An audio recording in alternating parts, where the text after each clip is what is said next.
কি ব্যাপার, আমটা পড়লো কেন? রাজা যদি রানীকে যেখানে সেখানে চুমু দেয় তাহলে যে দেখবে সেই তো পেকে পড়ে যাবে। তোমার রূপ আমাকে আকর্ষণ করে রানী। আমি ঋষি বৃক্ষ, তোমার হাতে ওটা যৌবন ফল রাজা। ওই ফল যে একবার খাবে তার যৌবন চিরদিন থাকবে, তবে ওই ফল কিন্তু একজনই খেতে পারবে। একজন খেতে পারবে? তাহলে এটা তুমি খাও রানী, আর আমাকে সারা জীবন যৌবন সুখ দাও। চলুন রাজপ্রাসাদে গিয়ে খাবো। চলো রানী।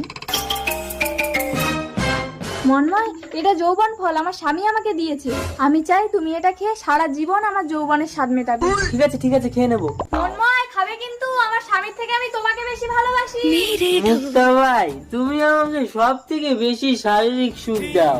আমি চাই তুমি এই যৌবন ফলটাকে সারা জীবন আমার যৌবনের স্বাদ মেটাবে। ঠিক আছে দাও মন্ময়।